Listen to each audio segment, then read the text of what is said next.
وہاں عورت کو کیا مقام ملا کوئی امیجن ہی نہیں کر سکتا تھا کہ کیا عزت، کیا محبت، کیا وقار، کیا ریسپیکٹ عورت کو دیا گیا۔ اور اس زمانے کی عورتوں نے اپنے اس سماج کو سجانے میں کتنا بڑا رول پلے کیا۔ کیا رسول اللہ صلی اللہ علیہ وسلم کی سیرت، محمد رسول اللہ کی سیرت کا ذکر حضرت خدیجہ کے تذکرے کے بغیر مکمل ہو سکتا ہے؟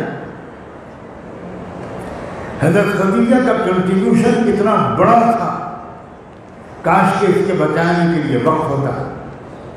کیا حضرت ابراہیم علیہ السلام کی قربانیوں کا اور اس پوری فیملی کا تذکرہ، ابراہیم، ان کی وائف ہاجرہ، ان کا نوجوان ینگ بیٹا اسماعیل، آپ بتائیے ابراہیم کے تذکرے کو کوئی اس عورت ہاجرہ کے تذکرے کے بغیر کیا مکمل ہو سکتا ہے؟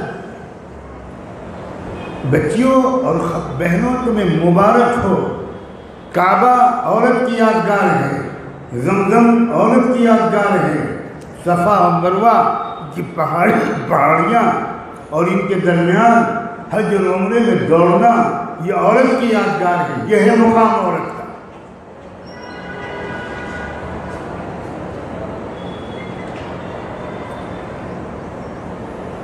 کیا حضرت موسیٰ علیہ السلام کا تذکرہ ان کی ماں کے تذکرے کے بغیر مکمل ہو سکتا ہے؟ مجھے افسوس ہے کہ وقت نہیں ہے، اس ریسٹرین کی وجہ سے مجھے اشارے کرنے پڑ رہے ہیں۔ میں جانتا ہوں کہ آپ کو نہیں معلوم ہوگا کہ موسیٰ کی ماں کا تذکرہ قرآن میں کس طرح کیا گیا ہے، کیا اسٹیٹس ہے اس عورت کا۔ اور اس وقت دنیا میں سب سے بڑے ڈکٹیٹر تھے، انسانی کمزور طبقات کو، ویکر سیکشنز کو، غلاموں کو،